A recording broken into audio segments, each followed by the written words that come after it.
Dios es amor y todopoderoso.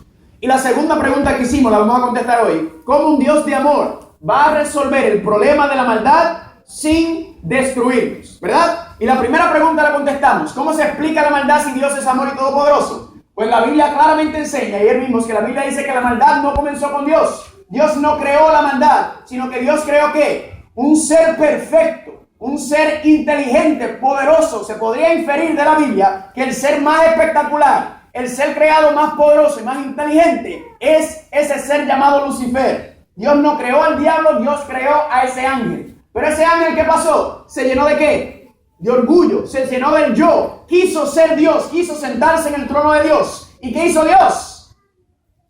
¿Lo aplastó? No. ¿Verdad? El Satanás, Lucifer, hizo unas acusaciones en contra de Dios y Dios dijo, bueno, si esto es lo que tú deseas, si este es el rumbo que tú quieres llevar, si esta es la polémica que tú quieres traer al mundo, yo voy a permitir que tú lleves a cabo tu plan de gobierno, y vamos a ver al final cuál es el mejor plan de gobierno. Amén. Y este mundo, familia, en el cual vivimos, no es el mundo que Dios creó. Este es un mundo que le ha entregado su corazón al enemigo. Un mundo que ha decidido vivir como ellos quieren y no quieren tener a Dios, no quieren tomar a Dios por consideración. Pero en esta noche vamos a contestar esa segunda pregunta. ¿Cómo un Dios de amor va a resolver el problema de la maldad sin destruirlo? Porque ¿dónde está la maldad? ¿Dónde existe la maldad? ¿Dentro de quién? De cada uno de nosotros está la maldad. Y Dios va a terminar con la maldad. Y le hice la pregunta ayer. Si usted tuviera el poder de Dios para acabar con este mundo, para acabar con la maldad, ¿cuántos de ustedes apretarían este botón? Y casi todos, por lo menos, ¿verdad? Contestaron que sí. ¿Y por qué Dios no aprieta este botón? Porque Dios está, ¿qué? Dios está esperando por ti, porque la maldad existe dentro de ti y hay que sacarlo. Y Dios no ha apretado este botón todavía. ¿Por qué qué? Porque Dios te ama y Dios quiere salvarte. Amén. Pero Dios va a apretar este botón. El libro de Apocalipsis enseña claramente que ese botón va a ser apretado en un momento, porque Dios va a acabar con este mundo. Dios no va a permitir que este mundo de maldad siga como va. Dios va a terminar con ello. Amén. Pero tenemos que entender entonces quién es este cordero. Vayan conmigo por favor a Apocalipsis capítulo 5. Apocalipsis capítulo 5. No les mencioné ayer a ustedes, pero si usted quiere mis notas, todos los materiales que yo tengo, todas las cosas y muchísimo más, usted me puede dar su correo electrónico, por favor, en letra de molde. Me da su correo electrónico en un papel, al final me lo entrega y yo con mucho gusto le voy a enviar las notas de anoche, las de hoy y toda la semana, ¿ven? Para que tengan todos esos materiales. Aquí esto es para que todo el mundo tenga y podamos usarnos. Les digo eso porque en Apocalipsis capítulo 4 y capítulo 5 es un estudio fascinante. Fascinante. Yo tengo un tema sobre esto que llama la ascensión de Jesús y los 7 sellos de Apocalipsis. Pero no podemos por el tiempo en este. Pero le voy a enviar mi estudio sobre ese tema para que usted se lo goce y se lo deleite con su palabra. Amén.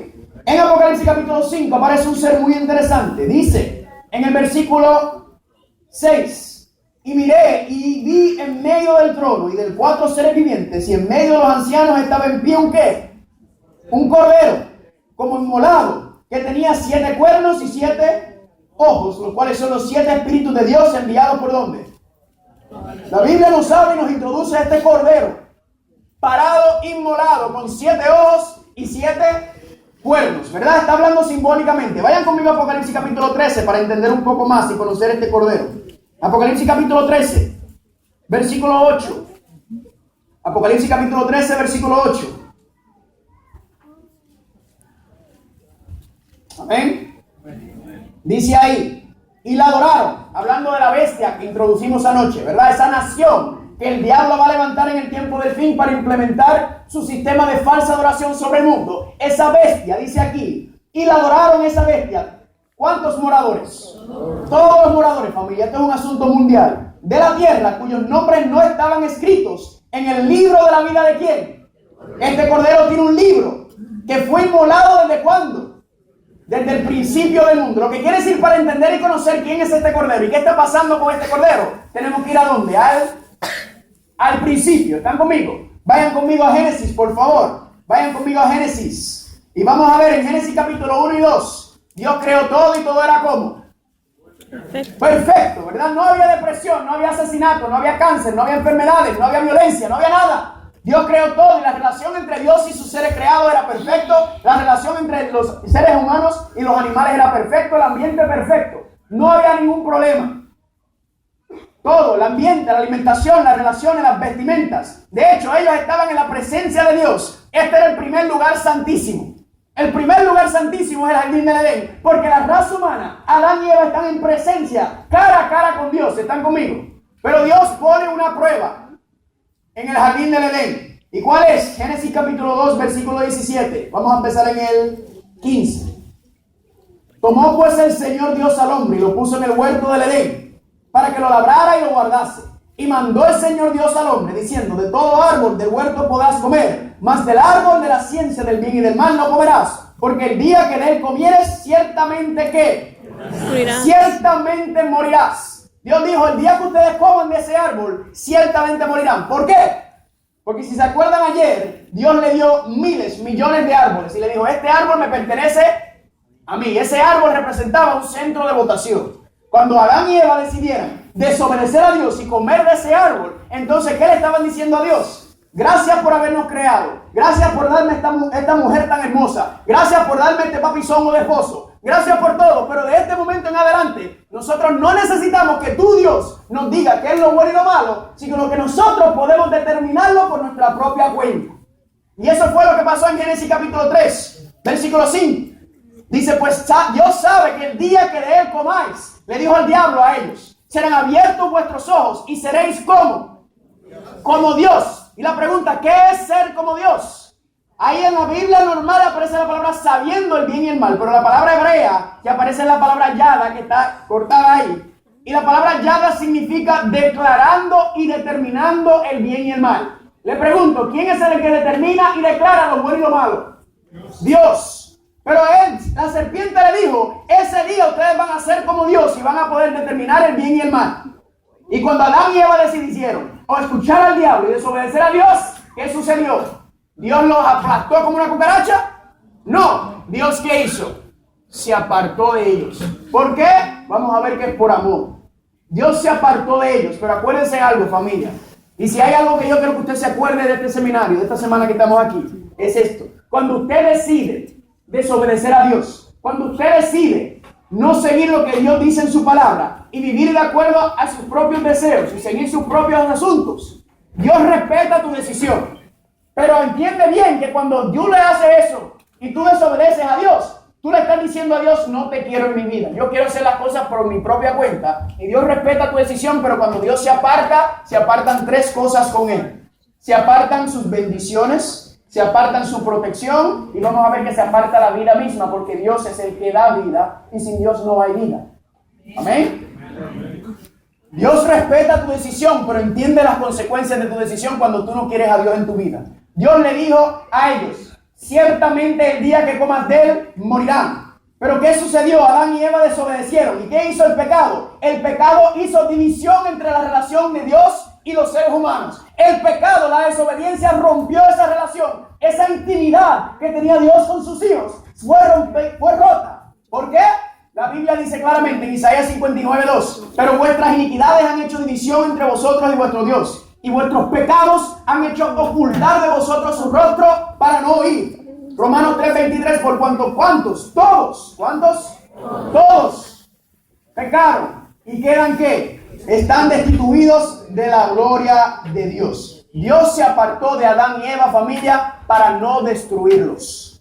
Porque la gloria de Dios, la majestad de Dios, la presencia de Dios hubiera consumido, porque ellos habían entrado el pecado del yo, el pecado del egoísmo, el cáncer del pecado había entrado. Y Dios, por amor a ellos, se apartó de ellos. Y vamos a tener un tema un poco más adelante en cuanto a eso. Pero sucedió algo más. Vayan conmigo por favor a Génesis capítulo 3. Ya deben estar ahí. Génesis capítulo 3. ¿Están ahí? Dice ahí en el versículo 6: y vio la mujer que el árbol era bueno para comer y que era agradable a los ojos y árbol codiciable para alcanzar la sabiduría, y tomó de su fruto y ¿qué? Y comió. Y dio también a su marido, el cual comió así como ella. Entonces fueron abiertos los ojos de ambos y conocieron que estaban ¿qué? Desnudos. Entonces cosieron hojas de higuera y se hicieron ¿qué? Al final de Génesis capítulo 2 dice que Adán y Eva estaban desnudos y no se avergonzaban. ¿Saben por qué? Porque ellos no se daban cuenta de su desnudez, porque estaban cubiertos por la gloria de Dios. La gloria de Dios los rodeaba a ellos y podía porque no había pecado en ellos. Pero tan pronto ellos toman la decisión de pecar, de desobedecer a Dios, Dios se aparta por amor a ellos y cuando Dios se aparta, su gloria se apartó y se dieron cuenta de que estaban ¿qué? ¿Y cómo resolvieron ese problema? ¿Qué hicieron? ¿Recurrieron con qué? Hicieron sus propias vestiduras. Versículo 8. Y oyeron la voz del Señor Dios que se paseaba en el huerto al aire del día. Y el hombre y su mujer se escondieron de la presencia del Señor Dios entre los árboles del huerto. Mas el Señor llamó al hombre y le dijo, ¿dónde estás? ¿Sabía Dios dónde estaban ellos? Y él respondió, oí tu voz en el huerto y tuve miedo porque estaba ¿qué? Desnudo y no entiendo, tengo un problema. Porque si ellos se dieron cuenta que estaban desnudos y tomaron hojas y se taparon para cubrir su desnudez, ¿cómo es posible que cuando escucharon a Dios se escondieron y dijeron nos escondimos porque estaban desnudos? Si se habían tapado.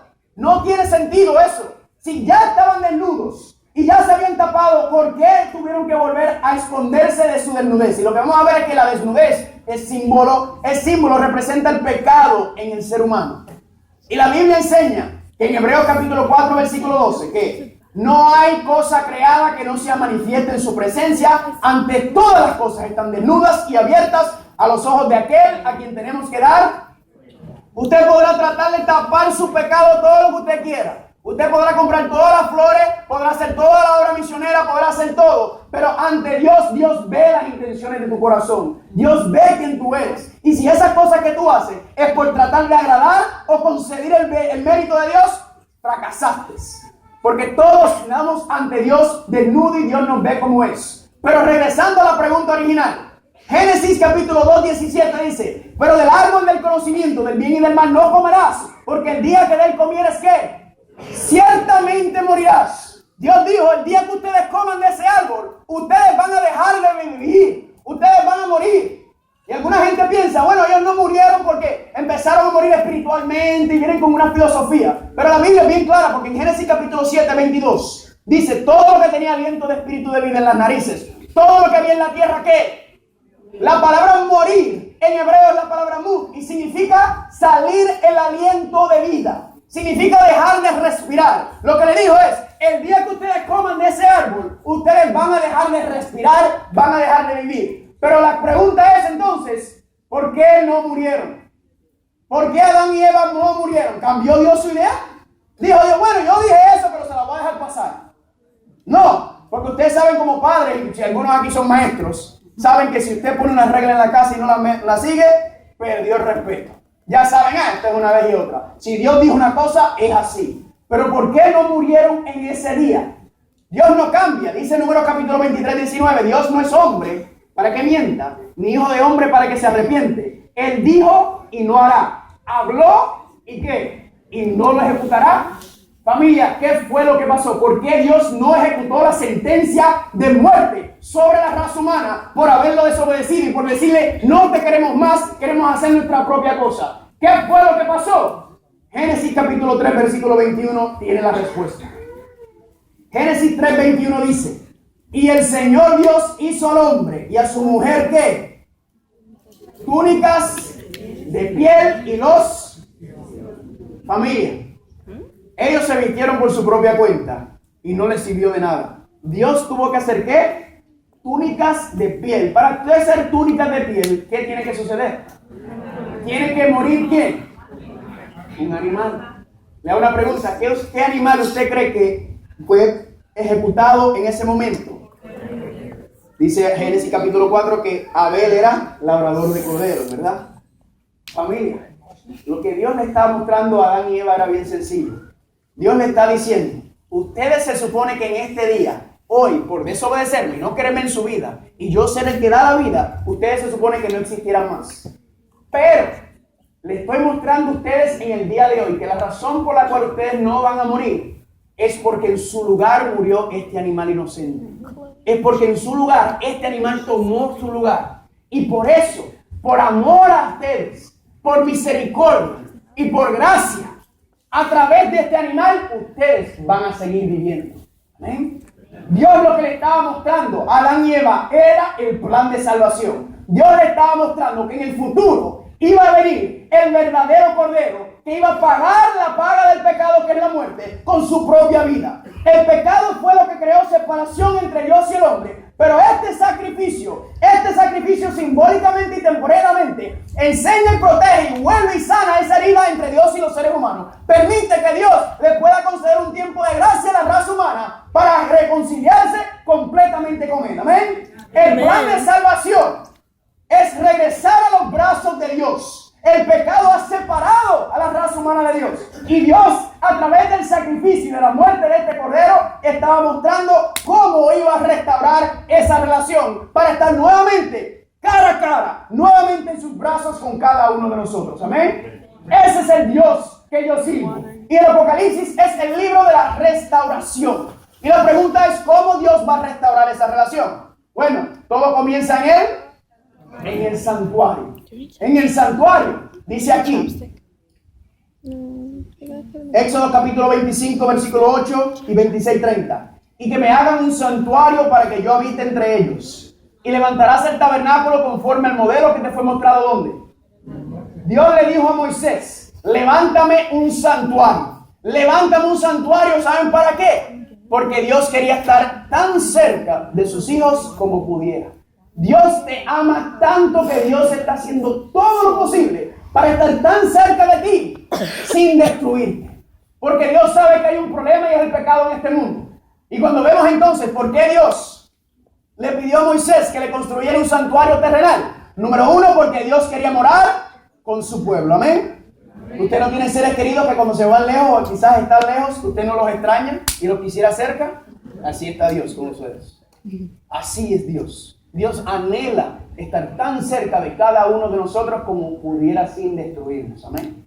Número dos, quería mostrarles un modelo del santuario celestial. Porque este santuario terrenal que vamos a ver durante esta semana era un propósito, tenía una razón, pero ya cumplió. Y número tres, quería enseñarles el plan de salvación. El plan de salvación lo encontramos. Entonces, el templo o el santuario era símbolo de la presencia de Dios.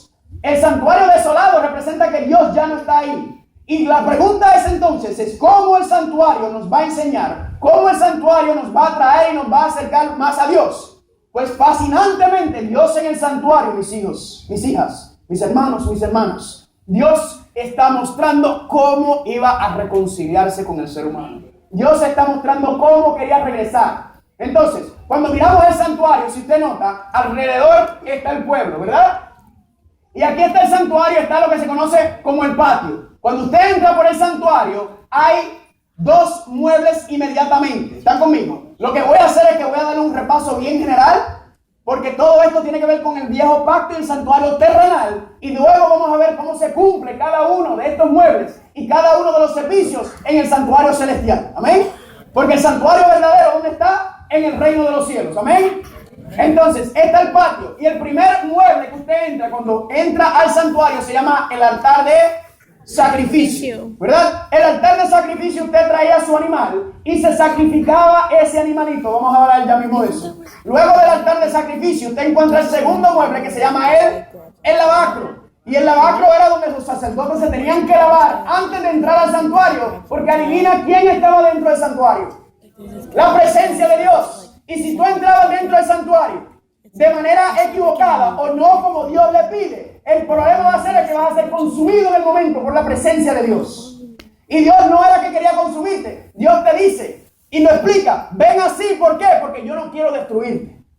Y Dios quiere estar en nuestra presencia. Pero quiero que entiendan bien una cosa. Nosotros no vamos a regresar a la presencia de Dios como nosotros queremos o como nos gustaría o como quisiéramos. El que establece las pautas, el que establece cómo regresar a su presencia es Dios, no es la raza humana. Amén. Amén. Dios es el santo, no nosotros. Luego cuando entras dentro del santuario, hay tres muebles más. Hay dos departamentos o compartamentos. El primero se llama el lugar santo. El segundo se llama el lugar santísimo. Y aquí en el lugar santo, cuando usted entra, después que pasa por el altar de sacrificio, pasa por el lavacro, usted entra y hay tres muebles. A mano derecha están los panes de la propiciación. De frente, aquí inmediatamente está lo que se conoce como el altar de incienso. Y a mano izquierda está lo que se conoce como el candelabro. Luego, después de esos 3 muebles, familia, hay una cosa fascinante. Antes de pasar al segundo compartimento que se llama el lugar santísimo. Y adivina quién está en el lugar santísimo. Dios. La presencia pura de Dios. Pero antes de poder pasar para allá, había algo que se llamaba un velo. Hay un velo que divide el lugar santo del lugar santísimo. ¿Y por qué? Bien sencillo. Éxodo 26:33. Colgarás el velo debajo de los broches y pondrás allí detrás del velo el arca de ¿qué? ¿Qué representa qué? El trono de Dios. Amén. Y el velo os servirá como ¿qué? Como división entre el lugar santo y el lugar.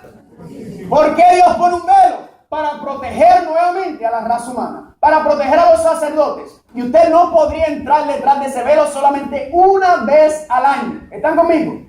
Le estoy dando un repaso, mire familia, esto es así por encimita, porque es imposible agarrar todo el valor, toda la simbología que hay representada aquí. Entonces cuando usted venía, estaba el velo, pero detrás del velo está el último mueble, que es ¿cuál? El arca del pacto, que representa el trono de Dios. Los 2 ángeles, los 2 querubines, ¿y qué está debajo, dentro del arca? Los 10 mandamientos. ¿Cuál es el fundamento del gobierno de Dios? ¿Cuál es el fundamento del trono de Dios? Su ley. Amén. Su ley. Ahora, miren qué cosa fascinante y linda esta. Porque ahí en el lugar santísimo estaba la presencia de Dios. El sumo sacerdote podía entrar solamente una vez al año. Vamos a hablar de eso. Y tenemos un tema completo sobre ese día. Pero miren lo que representa el santuario. Ahí están los muebles. Aquí está el camino, aquí está la presencia de Dios. Le hago una pregunta, ¿qué figura o qué forma tiene el santuario? Una cruz. Amén. ¿Dónde está la presencia de Dios en el santuario? En el lugar. ¿A dónde tenemos que ir?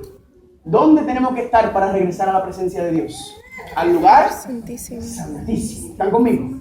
Y Dios nos va a mostrar. Ahora, habían 2 servicios. Un servicio diario y un servicio anual. Anualmente se mataba un cordero a las 9 de la mañana y a las 3 de la tarde. Y usted llevaba su corderito al altar de sacrificio. Y cuando lo llevaba al altar de sacrificio, ahí hacía confesión sobre ese animalito. Dice aquí, en Levítico 5, 5 y 6. Y cuando pecaren alguna de estas cosas, confesará aquello en que pecó. Y para su expiación, ¿para su qué?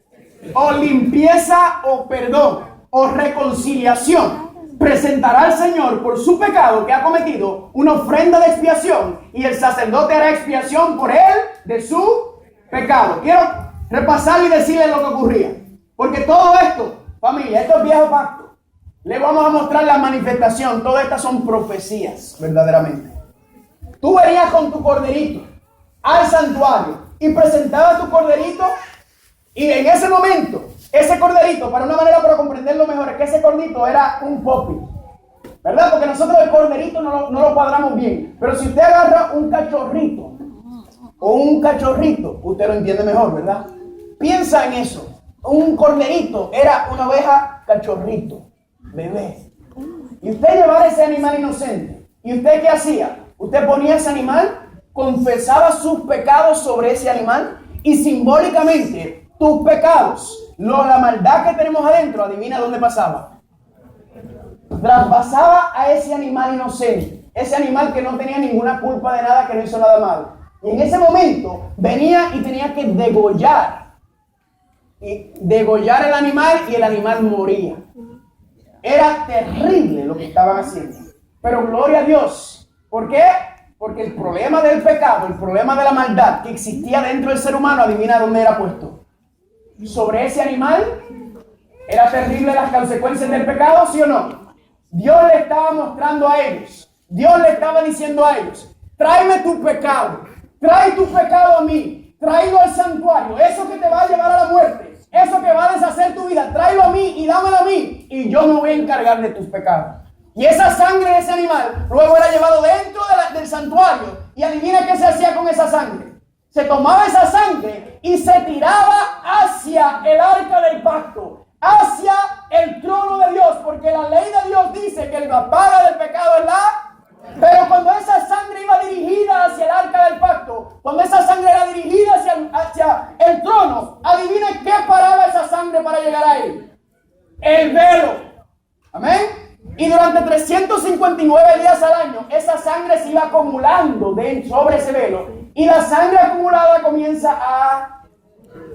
Ya saben por qué hay un incensario. Amén. Empezaba a oler. Y ese era el servicio diario. Ahora, además de eso, habían 5 fiestas ceremoniales. ¿Cuántas? 5. Dice Levítico 23:2. Habla a los hijos de Israel y diles: las fiestas solemnes del Señor, las cuales proclamaréis santas convocaciones, estas son las fiestas de los judíos. Eso es lo que dice ahí. Ahí no dice que son las fiestas de los judíos, dice que son las fiestas de ¿quién? De Dios. Mucha gente piensa que estas fiestas son fiestas judías. Familia, les vamos a comprobar esta noche que estas fiestas no son de los judíos. Estas fiestas son las fiestas de Dios. Y más que eso, son profecías. Son profecías que Dios está mostrando cómo el corderito iba a reconciliar a la raza humana con Dios. La primera fiesta era la fiesta de las Pascuas. Y dentro de las Pascuas estaban los panes sin levadura y la fiesta de las primicias.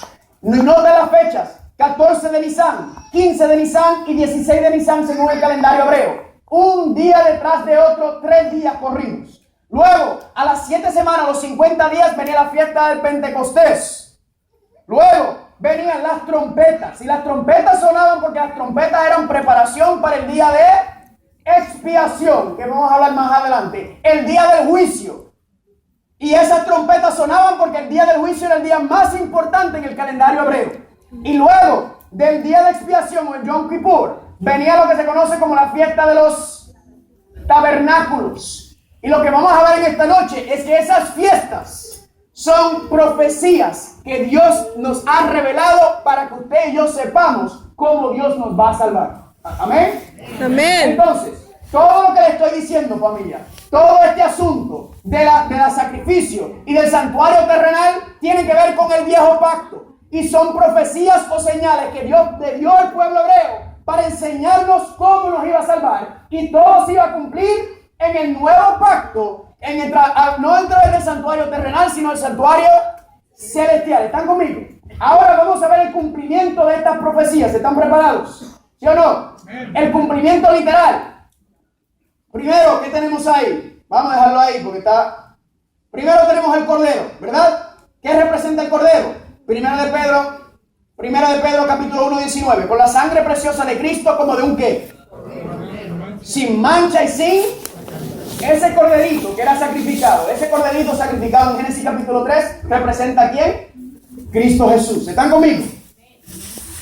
Juan capítulo 1 versículo 29. El siguiente día vio Juan a Jesús que venía a él. Dijo: he aquí el Cordero de Dios que hace ¿qué?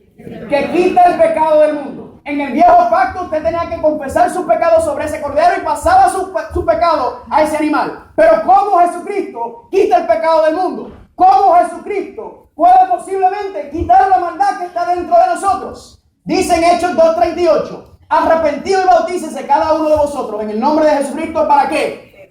Para el perdón de los pecados. Y el perdón bíblico no es el perdón que usted y yo conocemos. No es que te empujé al perdón. No. El perdón bíblico es que alguien tiene que estar en tu lugar. La palabra griega es aphesis, que significa libertad, liberación, perdón o remisión de los pecados. Pero en hebreo la palabra es nasá, que significa enviar o llevar algo fuera, sacar o enviar fuera, cargar o llevar a otro lado. El perdón de los pecados no es que simplemente, ¡ay, se me olvidó! Es que alguien tiene que pagar por ese pecado. Y si no es usted que tiene que pagar por ese pecado, si no es usted y yo que tenemos eso adentro, alguien tiene que pagarlo. Y la Biblia enseña claramente en Mateo capítulo 8, versículos 14 y 17. Y vino Jesús a casa de Pedro y vio a la suegra de este, postrada y con fiebre. Y tocó su mano y la fiebre, ¿qué? La dejó. ¿Qué fue? Que desapareció. Y ella se levantó y le servía, y caída la tarde trajeron a él muchos endemoniados. Sigue diciendo. Y con su palabra echó fuera los espíritus, y sanó a todos los que estaban enfermos, para que se cumpliese lo que fue dicho por el profeta Isaías, que dijo: él mismo tomó nuestras enfermedades y llevó nuestras... Familia, yo quiero que usted entienda que cómo comenzó el proceso de reconciliación entre Dios y la humanidad. Esa enfermedad de la suegra de Pedro no desapareció. Esos demonios, todas esas enfermedades que es símbolo del pecado en esos tiempos, no desaparecieron, que Jesús los tocaba y ¡pum!, se desaparecía. Familia, cuando él tocó a la suegra de Pedro, cuando él tocaba a un enfermo, él estaba tomando sobre él mismo los pecados y las enfermedades de toda la raza humana. Él mismo cargó con ellos sobre su propio cuerpo y los llevó a la cruz del Calvario. Él mismo cargó con aquello que se supone que nos llevara a la muerte. Jesús te ama tanto que dijo, dámelo a mí y yo me encargo de tu problema. Jesús lo llevó sobre su propio cuerpo. Y por eso 2 Corintios capítulo 5, 19-21 dice, Dios estaba en Cristo reconciliando consigo al mundo y no tomándoles en cuenta a los hombres su qué. Tus pecados, familia, no están sobre ti, porque ¿qué? Al que no conoció pecado, por nosotros lo hizo pecado. Aquel que no tenía mancha, aquel que no tenía mal, cargó con el pecado de cada uno de nosotros, pasado, presente y futuro. Escuchen un amén. Amén. Dios se hizo un hombre, un ser humano, porque la única manera de quitar el pecado, la maldad de nosotros, era tomándola sobre él mismo en forma humana. Ahora, nosotros no comprendemos estas cosas. Yo se lo voy a tratar de pintar de una manera que usted lo pudiera comprender. Vamos a suponer que nosotros, cada uno de nosotros, tuviera la capacidad de crear algo. Y vamos a suponer que usted viene y crea una finca de hormigas. ¿Sabe lo que es una finca de hormigas? Un ant farm, ¿verdad? Hay gente que tienen muy elaborados, muy grandes en tanques. Piensa que usted creó esta finca de hormigas. Estos son tus hijos, son tu creación, tú los amas. Pero piensa que de momento todo está marchando bien dentro de tu finca de hormigas. Y de momento tú te das cuenta que hay una hormiga mala, perversa allá adentro. Y esa hormiga perversa está pervirtiendo a las demás hormigas. Si tú esperas un momento, aquí esta hormiga está matando a mis otras hormigas y está creando problemas. ¿Qué usted va a hacer? ¿Usted va a agarrar un bote de spray de matar hormigas y le va a rociar? ¿Por qué no? Porque mata a quién? A todas las hormigas. Si yo le dijera a usted que la única manera de usted arrancar o destruir o acabar con esa hormiga mala es usted mismo convirtiéndose en una hormiga y metiéndose ahí adentro y acabando con él. Pero peor aún, usted no puede regresar a ser un ser humano. Se tiene que quedar como hormiga por el resto de su vida. ¿Cuántos aquí lo harían? Yo no voy a morir por una hormiga. Eso es lo primero que dice todo el mundo, ¿verdad? ¿Qué es una hormiga? ¿Que se muera? Gloria a Dios que Dios no es como nosotros. Amén. Porque nosotros somos esas hormigas. Y Dios el que nos creó. Y Jesucristo se hizo hormiga por ti. Y no solamente por un momento, sino por el resto de la eternidad. El Creador se hizo creación. Esa es la mejor manera de poder usted entender el amor de Dios por nosotros. Lo que ninguno de nosotros haría por unas hormigas, Dios hizo por nosotros. Ese es el amor de Dios. Incomprensible. Porque de tal manera amó Dios el mundo. No es comprensible humanamente el amor de Dios. Eso no tiene sentido alguno. Que el Creador sí haya hecho creación. Nadie lo haría. Pero Dios lo hizo por nosotros. Amén. Amén. Y sigue diciendo. Porque cuando seguimos con el santuario, ¿cuál es el próximo paso? Cuando tú entras y ya tienes el Cordero que es Cristo, el primer mueble que encuentras es ¿cuál? El altar de sacrificio. ¿Qué representa el altar de sacrificio en el nuevo pacto? ¿Me brincó? Lucas 23:33. Y cuando llegaron al lugar que es llamado el Calvario, ¿le qué? Le crucificaron. ¿Qué representa el altar de sacrificio? La cruz de Cristo Jesús, la crucifixión. Y la pregunta que les voy a hacer a ustedes es, ¿y qué pasó ahí? Porque para nosotros es un cliché, para los cristianos. Y murió en la cruz, murió en la cruz, murió en la cruz.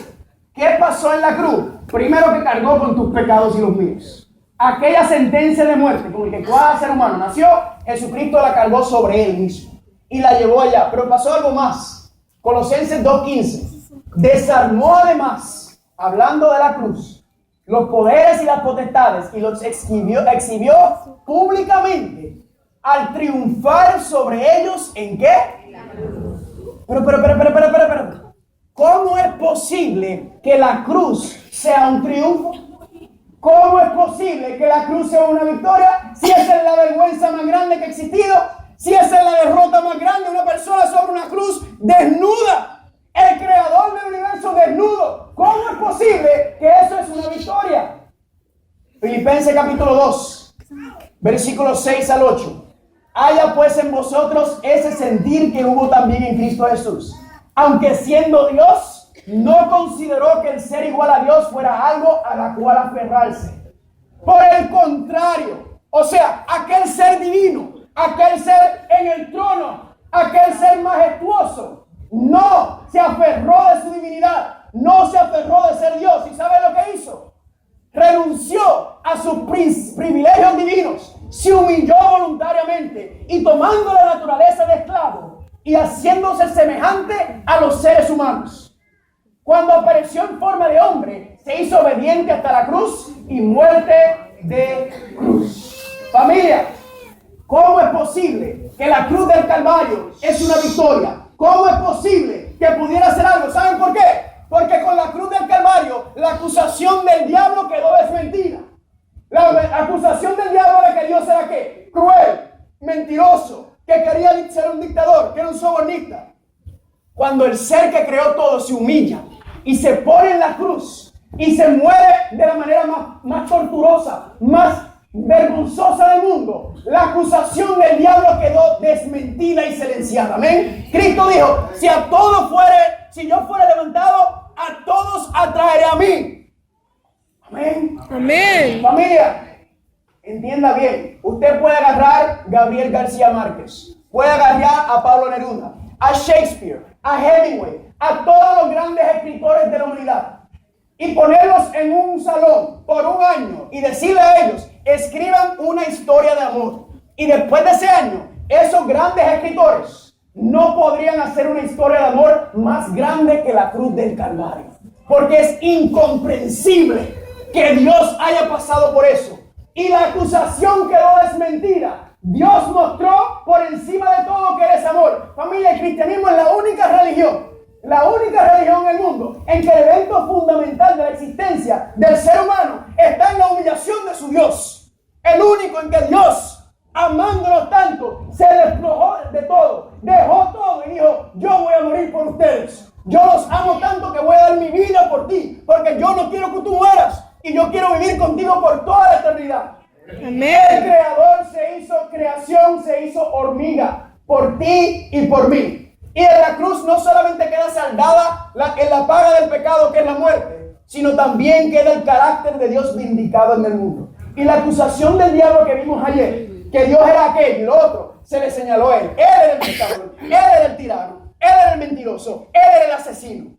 Y todo quedó silenciado en la cruz. Y por eso fue una victoria. Por eso. Y en Hollywood te van a decir que si Spider-Man, que si Batman, que si aquel, todos los héroes de este mundo obtienen la victoria a través de la violencia, a través de la venganza, ¿lo sabes? Pero el único verdadero superhéroe de la historia del mundo obtuvo la victoria con la humillación, con una entrega. La fuerza y el poder de Dios no consiste en sus músculos. La fuerza y el poder de Dios está en su amor y su humillación por sus seres creados. Amén. Por desplomarse por nosotros, por entregarlo todo, por enseñarnos todo. Y así el Señor nos gana, nos persuade y nos dice: así te amo, así quiero estar contigo, así es el punto. Y comenzó, familia, el nuevo pacto en el santuario terrenal. No, del santuario terrenal, que era el viejo pacto, pasa al santuario celestial. ¿Y cuál es el próximo mueble en el plan de salvación? ¿Cuál es el próximo mueble? ¿El qué? El lavacro. ¿Qué representa el lavacro? Romanos capítulo 6, versículo 3 y 4. ¿O no sabéis que todos los que hemos sido bautizados en Cristo Jesús hemos sido bautizados en su? Porque somos sepultados con Él en la muerte por el bautismo, para que como Cristo resucitó de los muertos por la gloria del Padre, así también nosotros andemos ¿en qué? En nueva vida. ¿Qué representa el lavacro? El lavacro representa la resurrección de Jesucristo sin un solo pecado encima. Porque la muerte no lo pudo retener, porque los pecados no eran de Jesús, eran tuyos y míos. Él no cometió ningún pecado. Él se levantó nuevo y caminó. Y de luego del lavacro, ¿a dónde entró Jesucristo?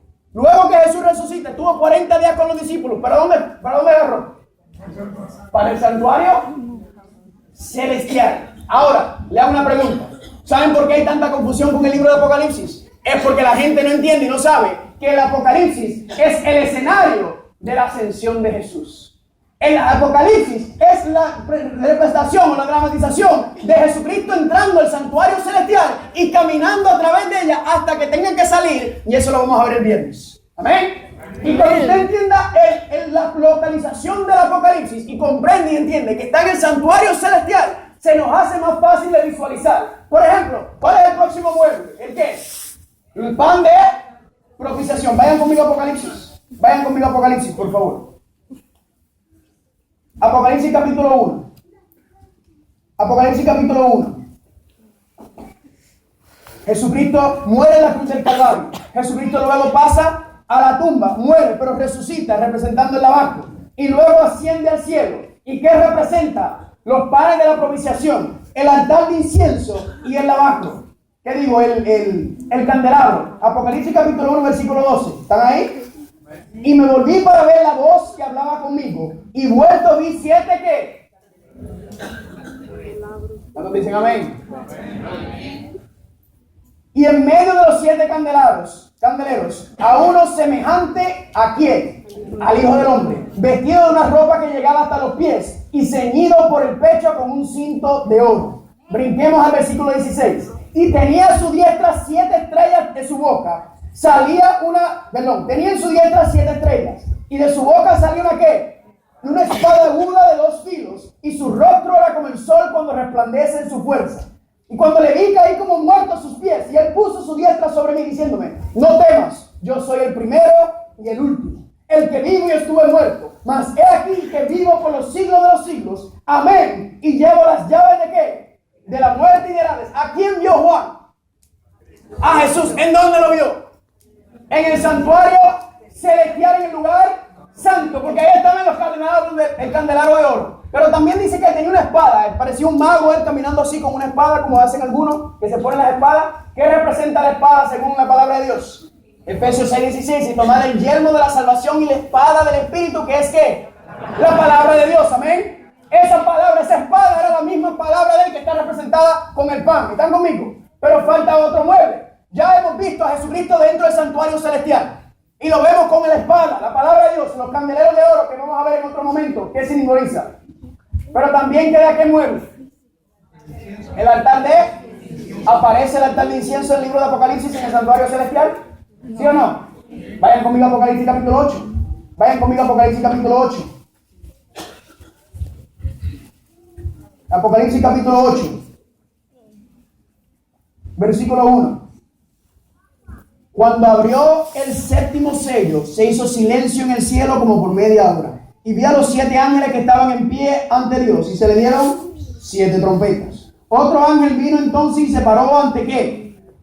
Ante el altar, con un incensario de oro, y se le dio mucho incienso para añadirlo a las oraciones de todos los santos sobre el altar de oro que estaba delante del trono. ¿Está el altar de incienso delante del trono de Dios? ¿Sí o no? Oh, sí.